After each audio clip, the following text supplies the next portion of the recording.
आप देख रहे हैं अल्फा डिफेंस हिंदी में आपका स्वागत है। आज के इस वीडियो में हम लोग बात करने वाले हैं LCA तेजस मार्क 1 के बारे में। इस एयरक्राफ्ट को लेकर एक इंटरेस्टिंग अपडेट निकल कर आई है जो कल की बड़ी न्यूज के बीच में दब गई थी। वीडियो में आगे बढ़ने से पहले उस बड़ी न्यूज यानी कि मिशन चंद्रयान को लेकर आप सभी को हार्दिक बधाइयां। लेकिन जो अपडेट इस बड़ी न्यूज के बीच में दब गई थी वो थी LCA तेजस और अस्त्रा की स्टोरी। देश में निर्मित BVR मिसाइल सिस्टम अस्त्रा देश में निर्मित फाइटर जेट LCA तेजस के साथ में इंटीग्रेट कर दी गई है।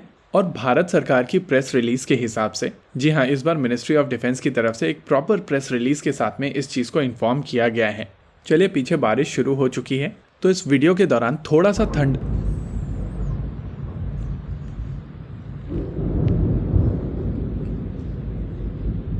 यही बताने की कोशिश कर रहा था कि थोड़ा सा थंडर का साउंड पीछे आ सकता है। ये JF-17 थंडर नहीं है, हमारा नॉर्मल वाला थंडर है।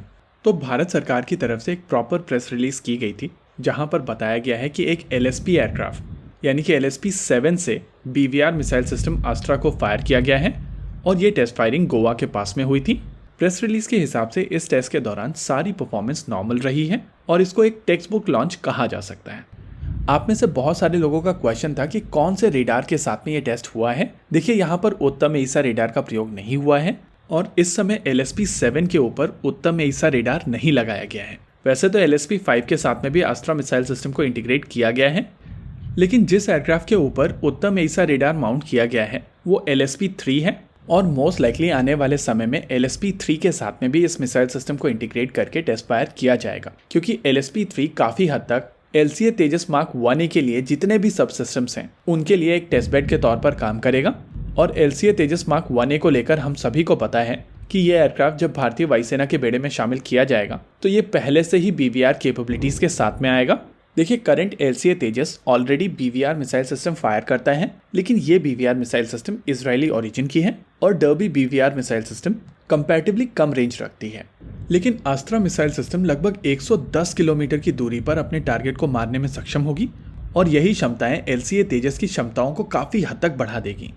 अभी आपकी स्क्रीन के ऊपर हम लोग उसी वीडियो को प्ले कर रहे हैं जहां पर BVR मिसाइल सिस्टम को टेस्ट फायर किया गया है और अगर आप इस वीडियो को ध्यान से ऑब्जर्व करेंगे तो लॉन्च के दौरान किसी भी तरीके का स्मोक आपको हवा में नहीं दिखाई देगा। इस वीडियो के दौरान आपको केवल फ्लेम्स दिखाई देंगी, लेकिन कोई भी स्मोक यहाँ पर नहीं दिखाई देगा। कारण यह है कि अस्त्रा BVR missile system smokeless propellant का प्रयोग करती है और इसी वजह से यहाँ पर किसी भी प्रकार का स्मोक नहीं है।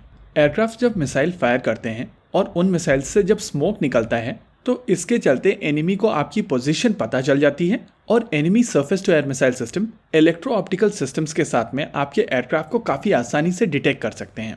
वैसे तो BVR कॉम्बैट में मिसाइल अप्रोच वार्निंग सिस्टम का बहुत बड़ा रोल नहीं है, लेकिन अगर कम दूरी पर BVR मिसाइल सिस्टम लॉन्च की जाती है तो मिसाइल अप्रोच वार्निंग सिस्टम भी इस तरीके के मिसाइल फायर को डिटेक्ट कर सकते हैं, जो चीज़ों को और ज़्यादा कॉम्प्लिकेट कर देता है। यही कारण है कि स्मोकलेस प्रोपेलेंट एक ज़्यादा इफेक्टिव सोल्यूशन है और देश में निर्मित BVR मिसाइल सिस्टम अस्त्रा में इसी का प्रयोग किया गया है।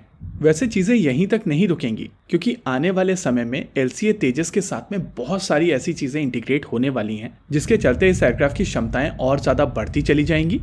और ऑलरेडी इस एयरक्राफ्ट के साथ में BVR missile system अस्त्रा, BVR missile system derby, short range category में R-73 और पाइथन 5 ऑलरेडी इंटीग्रेट कर दी गई हैं। एयर टू सरफेस मोड में हम लोगों ने कई बॉम्ब्स को इसके साथ में इंटीग्रेटेड देखा है और रिसेंटली हम लोगों ने आप सभी को बताया था कि हैमर मिसाइल सिस्टम को भी इसके साथ में इंटीग्रेट कर दिया गया है। अगर इलेक्ट्रॉनिक वॉरफेयर की बात की जाए तो ELM-822 और advance self protection jammer pod इसके साथ में इंटीग्रेट किए जा चुके हैं। यानी कि इस समय LCA तेजस एक पूरी तरीके से पैक्ड फाइटर जेट है, लेकिन अभी कुछ समय लगेगा इन सभी वेपन सिस्टम्स को सभी LCA तेजस के ऊपर जाने में। लेकिन इसका मतलब ये नहीं है कि यहाँ पर सालों लगने वाले हैं, क्योंकि LCA तेजस को पूरी तरीके से देश में बनाया गया है। इसके ऊपर जाने वाले सभी सॉफ्टवेयर इंडिजिनस तरीके से बनाए गए हैं, इसका सर्टिफिकेशन भी इंडिजिनस तरीके से होता है और इसी वजह से सारे वेपन सिस्टम्स का डिप्लॉयमेंट फ्लीट वाइज बहुत ज़्यादा जल्दी हो सकता है, जिसके बाद यह एयरक्राफ्ट पूरी तरीके से पैक्ड होकर एनिमी के बेस्ट फाइटर जेट्स का सामना करने के लिए तैयार होगा। लेकिन ऐसा बिल्कुल भी नहीं है कि आज ये फाइटर जेट एनिमी के बेस्ट फाइटर जेट से लड़ने के लिए तैयार नहीं है। हम लोग यहाँ पर बात कर रहे हैं एडवांटेज की। इसी के साथ आज के इस वीडियो में रखते हैं केवल इतना ही। वीडियो को अंत तक देखने के लिए धन्यवाद। देखते रहिए अल्फा डिफेंस। जय हिंद।